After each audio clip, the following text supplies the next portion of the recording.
काल प्रशांत कोंडकरांचा एक व्हिडिओ आलाय, त्यांनी संभाजी महाराजांना अभिवादन करतानाचा व्हिडिओ आहे आणि महाराष्ट्राची जगभरात ओळख छत्रपती शिवाजी महाराज संभाजी महाराज यांच्यामुळे असा उल्लेख त्या व्हिडिओमध्ये करण्यात आलेला आहे. त्यांचं जे वक्तव्य त्यानंतर हा व्हिडिओ कसा पाहिजे?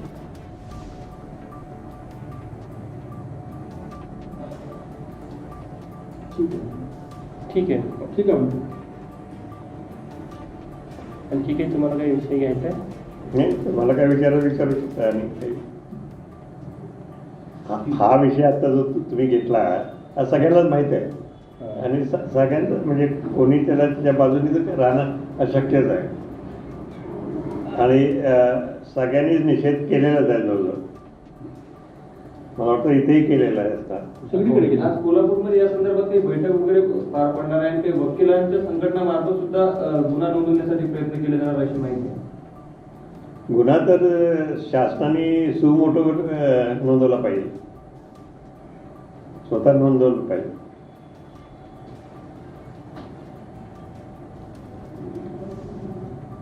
अनेक वेळा ते स्वतः नोंदवत ना.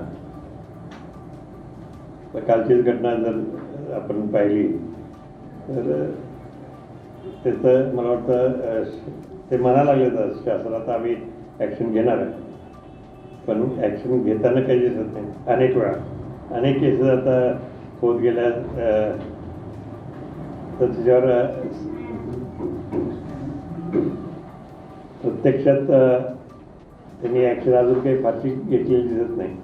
आजपासून अधिवेशन सुरू होत आहे, काही अपेक्षा आहे तुमची की महापुरुषांचा अपमान करणाऱ्या विरोधात काही कठोर नवीन कायदा तिथं आता ते इश्यू निघेलच तिथं आणि जे अपमान करणारे आहेत ते त्यांना त्यांच्या पाठीमागे कोण राहतील असं वाटत नाही ऑफिशियली तरी.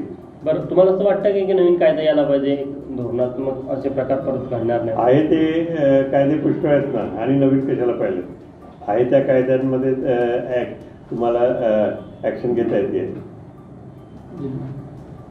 म्हणजे नवीन कायद्याची गरज नाही आहे त्याच्यात तुम्हाला घेता येते ना. त्यात काही उणिवा काही ते कायद्यात असतील ज्याच्यामुळे ॲक्शन घेता येत नाही तर नवीन कायदा. थँक्यू.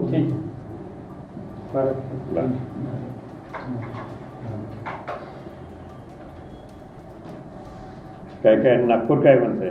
नागपूर शांत आहे ना हां, नागपूर शांत आहे. तुम्ही बघितलं असेल विकासाचा फरक तुम्हाला जाण किती वर्षानंतर आला तुम्ही नागपूरला? 3-1 वर्ष जरी झाले असतील. थोडं चेंज दिसतोच नाही का?